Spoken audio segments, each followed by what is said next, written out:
ভাই, ও কি স্পিডে টানতেছে! 110-এ, আমি 116-তে, কিন্তু লাভ কি? আমি তো ওরে পার করে চলে যাব। ও ইয়ে বেইবে, আমি পার করলাম তোমাকে। 130-এ ওভারটেক করছি ওনারে। ও ইয়ে গ্রেট বেইবে।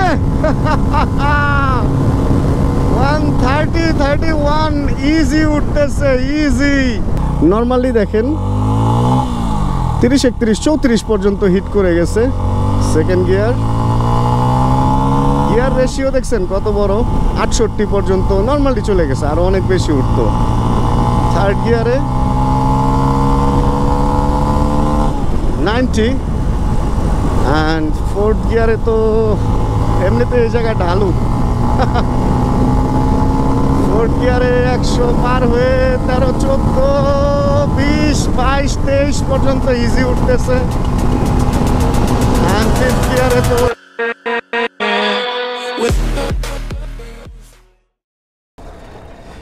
আরে বাবুটা হাই দিছিল। সময় কয়টা বাজে এখন? 1:58। আর উপরে দেখেন কি সুন্দর আকাশ। রোদের আলো থেকে বাঁচার জন্য এখানে দাঁড়াইছি। কসাইবাড়ি রেলগেটের ভেতরের পাশে আছি। বিসমিল্লাহির রহমানির রহিম। চলেন আপনাদের নিয়ে আজকে 300 ফিট যাব। 300 ফিটে গিয়ে আজকে আমরা একটু টই টই করে ঘুরবো, কিন্তু তার আগে আমি আবার এই ছায়াতে দাঁড়াবো। আর এই ছায়াতে দাঁড়ায় সূর্যের দিকে তাকাবো, অ্যান্ড সূর্য আমার লাগবে না। আর আমি এখানে দাঁড়াইছি কারণ হচ্ছে আমি ব্যাগের চেনটা কি লাগাইলাম কি না, হ্যাঁ লাগাইছি। ক্যামেরা বের করে ব্যাগের চেন লাগাইছি কি না মনে পড়তেছিল না। আর ব্যাগের মধ্যে টুমটাম অনেক কিছু, একজোড়া গ্লাভসও নিচ্ছি। এটা অবশ্য বাইকিং গ্লাভস না, এক্সারসাইজ গ্লাভস, অ্যান্ড ওইটা আমি বাইকে ব্যবহার করব। দেখি ভিডিও লাস্টের দিকে হয়তো পরে আপনাদেরকে দেখাইতে পারি। মানে আরাম কেমন আমি জানি না। গ্লাভসগুলো হলো আমি গিফট পাইছিলাম, একটা সাপ্লিমেন্ট শপ আমাকে গিফট করছিল বেশ কিছুদিন আগে। টেম্পার আছে কি না তাও জানি না। এই বাসায় যে পড়েছিল তো পরেই ছিল। আজকে অনেকদিন পর এদিকে আসছিলাম, সকাল সকাল একটা কাজ ছিল সেরে টেরে এখন ব্যাক করব। চিন্তা করলাম 300 ফিটে একটা চক্কর লাগাই। আর 300 ফিটে হচ্ছে আমাদের আরেকটা ভাইও আছে, ও বিআরটিএতে নাম্বার প্লেট লাগাইতে আসছে। অ্যান্ড নাম্বার প্লেট লাগানোর জন্য এখন বিআরটিএতে যাওয়া লাগে হচ্ছে এই 300 ফিটেরটায়, মানে পূর্বাচলেরটায়। আরে ভাই তুলা খেয়ে গেলাম রে। আমাদের যখন প্রচণ্ড পরিমাণ জ্যাম পড়ে, রেলগেট পড়লে আমরা এইটা দিয়ে বের হয়ে চলে যাই। তাহলে দেখা যায় সবাই সিগন্যালে দাঁড়া থাকে আর আমরা এদিক দিয়ে বের হয়ে যেতে পারি। আর এই সেই কসাইবাড়ি রেলগেট আগের চেয়ে অনেকটা নিয়মে আসছে, কারণ মাঝখানে ডিভাইডার দেওয়া হয়েছে। স্টুডেন্টরা কাজ করতেছে ভলেন্টিয়ার হিসাবে। এই তো এভাবে মোটামুটি চলতেছে এই জায়গা ভালোই। কই ভাই রেল শেষ হয় না কেন ভাই? রে ভাই রেল তো বিশাল বড়। এটা কি বাইক? Night rider. চলেন তাহলে আমরা এই মানুষের ফাঁক ফোকর দিয়ে এদিক দিয়ে বের হয়ে যাই। ওই বাইক আসার আগে বের হয়ে যাই। কেউ আমার গালি দিস না রে, গালি দিস না। এই পাশ তো বেরোইলাম, ওই পাশ থেকে বের হওয়া যাবে। আবার যদি দেখি ওদিক দিয়ে আরেকটা ট্রেন আসছে, তাহলে তো কট খেয়ে যাবো। মানুষের ভিড়ে বাইক আর বের করার উপায় নাই। অনেকদিন পর এই এক্সপিরিয়েন্সটা আরেকবার নিলাম। আর এদিক দিয়ে যেতে গেলে তো এখানে পা বাইজা যাবে না। বাজিস না। গেছে। এই আগের চেয়ে মনে হয় ভিড় ভাটলা অনেক কমছে। রিক্সা তো পায়ের রিক্সা দেখা যেতেছে সব। এদিকে কি কোনো কারণে অটো চলা বন্ধ? সব দেখি পায়ের রিক্সা। ভাই নাকি অটো বন্ধ করে দিছে? এই পুরা উত্তরায় অটো নাই এখন নাকি? না দক্ষিণখানে নাই? ওই পারে আছে খালি? ও এই পাশে আসা নিষেধ। আচ্ছা ধন্যবাদ ভাই। ও তাই তো বলি, অটো এই পারে আসা নিষেধ। এই কারণেই তো এত সুন্দর অবস্থা এইখানে। আচ্ছা খেলাটা বুঝছেন, এক অটো জাস্ট এই পারে আসতে দেয় না, এই কারণে এই পাশটা কত সুন্দর হয়ে গেছে। মনে হইতেছে 10 বছর আগে মনে হয় ব্যাক করছি। দেখেন এই এলাকাটা, রিক্সাগুলাই যে কত সুন্দর একটা গতিতে চলতেছে। মানে আমি বলতেছি না যে পায়ে টানা রিক্সাই থাকা উচিত, আমি বলতে চাই যে আসলে মোটর দেখ, সমস্যা নাই মোটর দেখ, কিন্তু মোটরের একটা লিমিট দেওয়া হোক। এই যে মোটরগুলো আসে এগুলো তো রিক্সার জন্য মোটর আসে না, এগুলো অন্য পারপাস ইম্পোর্ট করে। এগুলা ফুল ফিল, কোনো রকম আরপিএম লক নাই, এগুলাতে লিমিটার নাই। এটা আরপিএম এর মানে ঘুরতেছে তো ঘুরতেছে। রিক্সাগুলাকে এই যে দুইটা আবার এখানে দাঁড়ায় রয়েছে, আসতে নাকি দেয় না, কিন্তু দুইটা তো মামা এখানে ঠিকই আবার দাঁড়ায় আছে। তবে আমি যেটা বলতে চাই যে আসলে এগুলোর স্পিডটা যদি 25 পর্যন্ত নির্ধারণ করে দেওয়া হয়, 25 কিন্তু খুব কম স্পিড না, বা হাইস্ট 30 একটু বেশি হয়ে যায়। 30 স্পিডে বাউলি টাউলি দিলে পেছন থেকে অন্য লোকের সমস্যা হয়। তো 25 পর্যন্ত করে দিলে ভালো হইতো। যাই হোক চলেন আমরা আজকে সেই আগের জীবনযাপন, সেই আগের 300 ফিট ওই যে R15 নিয়ে বেরোতাম, এই মেন রোডে উঠা এভাবে খুলতাম, ঠিক ওই লাইফটা আজকে আরেকবার মজা নিয়ে নেই। অ্যাডজাস্ট করিয়ে হেরে কি অবস্থা, এখানে গাড়ি নামতেই পারতেছে না। রাস্তাঘাট তো অনেক পরিষ্কার হয়েছে, বাট এই যে লেনগুলোর অবস্থা খুব বাজে। তো বাইক ব্যালেন্সলেস আর একটা পায়তারা করবে এরকম মনে হইতেছে। সুন্দর একটা ওয়েদার, উইন্ড ব্রেকার পরে নিছি আজকে, তা নাহলে হাত আর হাত থাকবে না। শীতের দিনে মনে হয় কি জানেন, মনে হয় যে ঠান্ডাই তো, রোদ তো মজাই লাগতেছে, কিন্তু ওই রোদটা হাতটাতে একদম কুচকুচে কালো করে দেয়, কুচকুচে কালো। ভাই প্রচুর বাস তো এয়ারপোর্টে, আগে তো এত বাস দেখি নাই কখনো। আর এই যে হইলে অটোরিকশার মতো এই বাসগুলার কাহিনী, একদিক থেকে আরেক দিকে যে আসে, মানে পিছনে কেউ আসে না না আসে ওইগুলা নিয়ে ওদের কোনো চিন্তা ভাবনাই নাই। তবে এগুলা থেকে আমরা এখন বের হয়ে যাব, কারণ আমরা এই সমস্ত বাস, সিএনজি, অটো এরা কি করে না করে এই ভুল ধরার জন্য আজকের ভিডিও শুরু করি নাই। এই বাসটার নাম মনে হয় ভিআইপি, এটা সম্ভবত এক্সপ্রেসওয়ের উপর দিক দিয়ে যায়। তারপরেও দেখেন না দাগ টাগ করে অবস্থা কি হয়েছে, লতা। চলেন এগুলা বাদ, আজকে আমরা 2 নাম্বার গিয়ারে 40 চালাইতেছি, 250 সিসি বাইকের মজা নিব আজকে। ওই সেই এই যে সাজেকের কালো ধোঁয়া। তবে যেভাবে চালাইতেছি এই বাইকটা, আমার মনে হয় 30-এর নিচে এটার মাইলেজ পাবো, 30-এর উপরে পাবো না এইভাবে চালাইলে। তবে বাইকের যে ইঞ্জিন পাওয়ার, আমার মনে হয় 30-32-এর উপরে এটা থেকে আসলে আশা করাও ভুল। ভাই অনেকদিন পর তো রোডটারে কিরকম যেন লাগতেছে। আগে তো এই রোডের প্রত্যেকটাই কোন জায়গায় একটু ফুটা আছে কি আছে এগুলা ছিল মুখস্থ। তবে ভাই এরকম একটা বাইক হলে এরকম রোডে চালানোর মজা একটু মনে হয় বেশিই লাগে। হুটহাট 100-এর কাছাকাছি হিট করতেছে, হুটহাট আবার ব্রেক করে থামায় ফেলতে পারতেছি। আচ্ছা আমার একটা ফোন আসতেছে, নিশ্চয়ই শাহাদাত, কারণ ওরে আমি বলছিলাম যে আমি রওনা হইতেছি, বাট আমার তারপরেও রেলগেট পার হইতে একটু লেট হয়ে গেছে। ও হয়তো বা বিরক্তই হবে আমার উপরে। আয় হায়, গ্রিন সেন্ট মার্টিনের পিছনটা তো কে যেন একদম ধুলিস্যাৎ করে দিছে। আই হায়, এ বাস তো ঝুলায় নিয়ে যেতেছে। ওইসে অবস্থাটা কি, আবার ভিতরে লোক বসে আছে, তুমুল বাজে অবস্থা। বিসমিল্লাহির রহমানির রহিম। ওরে ভাই ভিডিওতে আমি জানি না বোঝা যায় কিনা, সেই মজা লাগতেছে। আর বাতাস যে কেটে যায়, খুব একটা বাতাস লাগে না, কাঁধের উপরে একটু বাতাস লাগতেছে। উইন্ড ব্রেকার ফাট করতেছে। চেনটা যদি পুরাটা লাগায় নেই, এখন মনে হয় আর ঝামেলা হবে না। গিয়ার 5, টপ গিয়ারেও দেখছেন নিচে থেকে স্পিড কিরকম উপরে উঠতেছে, দেখেন অবস্থা। 5 গিয়ারের বাইকে সুবিধা আছে।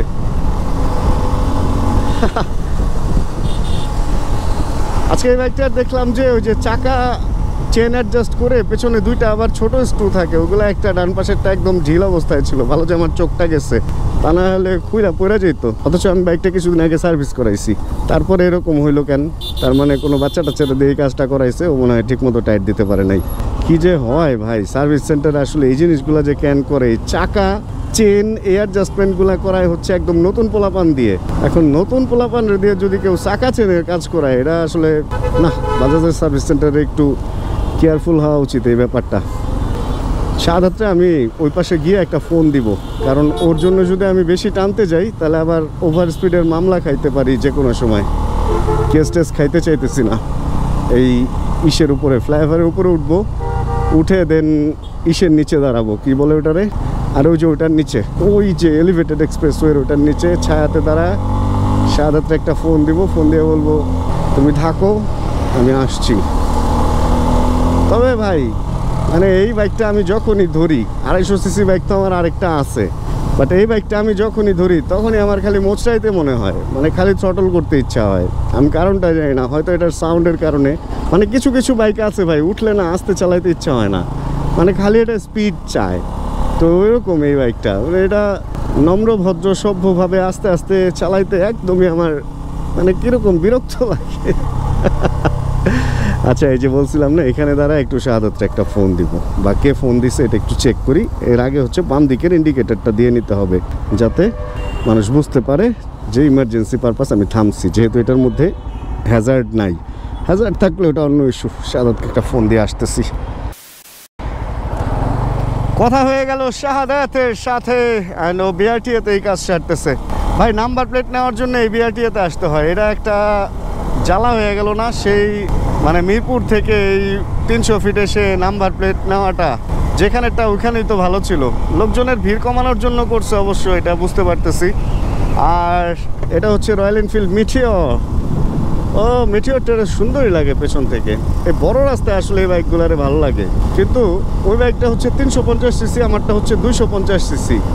এখন এই একটা 350 সিসি বাইক যদি না, ওটা তো ভালোই দৌড়ায়, দেখেন মজা করে দৌড়াইতেছে, কিন্তু পিওভি করার জন্য মানে ওরে দেখাশোনা করে রাখার জন্য আমার এই বাইক কিন্তু যথেষ্ট। ভাই ও কি স্পিডে টানতেছে! 110-এ, আমি 116-তে, কিন্তু লাভ কি? আমি তো ওরে পার করে চলে যাব। ও ইয়ে বেইবে, আমি পার করলাম তোমাকে। 130-এ ওভারটেক করছি ওনারে। ও ইয়ে গ্রেট বেইবে। 130, 31 ইজি উঠতেছে, ইজি।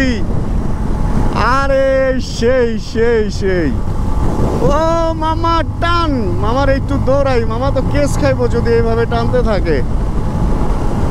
ও ইয়ে মামা বামে চলে গেছে, কিন্তু না আমি বামে যাব না, আমি পুলিশের এখান দিয়ে যাব।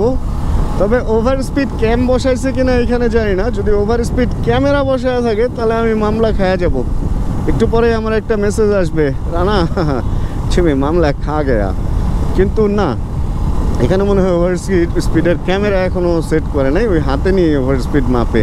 মানে দুপুরবেলা ওভার স্পিডের ওই যে মামলা টামলা মনে হয় করার কথা না, এরকমটা আমার মনে হচ্ছে। বাট জানি না আসলে কি অবস্থা কি। সামনে তো চেকপোস্ট দেখা যেতেছে যে বসে নাই, কিন্তু এখন এক এক দিন এক এক জায়গায় চেকপোস্ট বসানোর কারণে বলাও মুশকিল যে আসলে কোন দিন কোন জায়গায় চেকপোস্ট বসবে। আচ্ছা, কেমন কোন স্পিডে কীরকম পাওয়ার এই বাইকটার, চলেন এই জিনিসটা আমরা একটু এখান থেকে নর্মালি একটু চেক করি। খুব বেশি প্রেশার না, যেহেতু বাইকটার কিলোমিটার 1000-এর আশপাশে, 1000-এর নিচেই। ফার্স্ট গিয়ার অ্যান্ড পানামা বোনার 5-4-এ আছে। নর্মালি দেখেন 30, 31, 34 পর্যন্ত হিট করে গেছে। সেকেন্ড গিয়ার, গিয়ার রেশিও দেখছেন কত বড়, 68 পর্যন্ত নর্মালি চলে গেছে, আরও অনেক বেশি উঠতো। থার্ড গিয়ারে 90, অ্যান্ড ফোর্থ গিয়ারে তো এমনিতে এই জায়গা ঢালু। ফোর্থ গিয়ারে 100 পার হয়ে 13, 14, 20, 22, 23 পর্যন্ত ইজি উঠতেছে।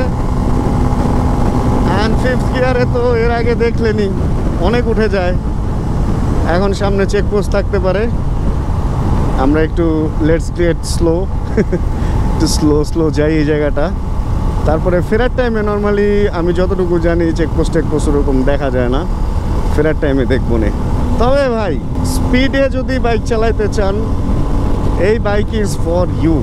স্ট্যাবিলিটি দেখেন, কোনো নড়াচড়া আছে না, টোটালি কোনো নড়াচড়া নাই।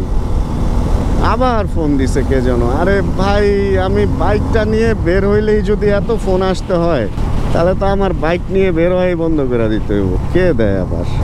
তাপস। আচ্ছা, তাপসকে আমি পরে ব্যাক করি, এখন আপাতত একটু রাইডে মনোযোগ দেই। হো আপু, হেলমেটটা খুলে বসে ফোনে পড়লে। আচ্ছা, মহিলা মানুষের মাথা কি লোহার? আমি অনেক সময় দেখি যে মহিলা মানুষ হেলমেট পরতে চায় না, চুল নষ্ট হওয়ার ভয়ে। চুল নষ্ট হয়ে যাবে এই ভয়ে হেলমেট পরতে চায় না, অথচ মাথা যে নষ্ট হয়ে যাবে এই ব্যাপারটা আমলেই নিতে চায় না। কেমনে কি? আচ্ছা যাজ্ঞা, তবে মনটা ভালো হয়ে গেছে বাইকটার এই টানটা দিয়ে। এত সুন্দর স্পিড উঠে, দেখেন না 5 নাম্বার গিয়ারে, মানে মোচার দিয়ে ধরে রাখলে স্পিড উঠতে চায়। বাট সামনের গাড়িটা হচ্ছে পুলিশের, এখন পেট্রোল পুলিশ না হইলেই হয়, এটা পুলিশের গাড়ি। ওকে, আমরা একটা ছোট চায়ের ব্রেক অ্যান্ড দেন আবার রওনা হয়ে গেছি। অ্যান্ড নতুন নাম্বার প্লেট নিয়ে শাহাদাত ভাই সেই 67 সিরিয়াল পাইছে, আর আমি পাইছি 71। আর আমার হান্টার ওটাও মনে হয় 67 ছিল, তার মানে ওটারও নাম্বার প্লেট হয়ে গেছে। উনি আর আমি একসাথেই রেজিস্ট্রেশন করছিলাম আমাদের দুজনের হান্টারের। আর আমার হান্টার এখন কার কাছে আছে আমি নিজেও জানি না, অলরেডি আমি নাম ট্রান্সফার করেও দিয়ে দিচ্ছিলাম ওই হান্টারটা। চলেন তাহলে আবার আমরা 300 ফিটে উঠি আর আবার আমরা একটা টান দিই। আর এইখানেও দেখেন সিগন্যাল লাইট কিন্তু লাগাইছে, রোড সিগন্যাল লাইট। এই যে রেড জ্বলা আছে, কিন্তু কে মানে কার সিগন্যাল, যে যে যার মতোই যাইতেছে। এই সিগন্যালগুলো মানলে কিন্তু কখনোই এই মোড়ে অ্যাক্সিডেন্ট বা জ্যাম কোনোটাই হইতো না। বাট এগুলা ততদিন পর্যন্ত মানুষ মানবে না যতদিন পর্যন্ত এইখানে ট্রাফিক কন্ট্রোলার পুলিশ না দেওয়া হয়। এই লাইটগুলো লাগায় ঠিকই, কিন্তু এই লাইটগুলো আমরা কেউ মানি না। বাট এই লাইটগুলো যদি মানতাম তাহলে অনেকটাই পুলিশের কষ্ট কমে যেত। এখন একটু স্লোই যেতে হবে যেহেতু হান্টার আছে আমাদের সাথে। পাওয়ারফুল বাইক চালাইলে এই দেখেন, আরে মামা সেই মামা কি সুন্দর উল্টা আসতেছে ভাই, মানে কোনো ভ্রুক্ষেপ নাই, উল্টা আসা এটা তো ওদের নাগরিক অধিকার। এখানে একটা স্টেডিয়াম হইতেছিল, কিন্তু স্টেডিয়ামটা মনে হয় আর কাজ টাজ বন্ধ হয়ে রয়েছে। নর্মালি বিভিন্ন বাইক নিয়ে আগে 300 ফিটে আমি আসতাম স্পিড টেস্ট অ্যান্ড পারফরমেন্স দেখার জন্য। তো যে বাতাস টাতাস বা যেই ব্যাপারটা লাগতো এই 80-90-100-তে উঠাইলে, ওই তুলনায় এই 250 F250 ভাই এটা অনেক স্টেবল।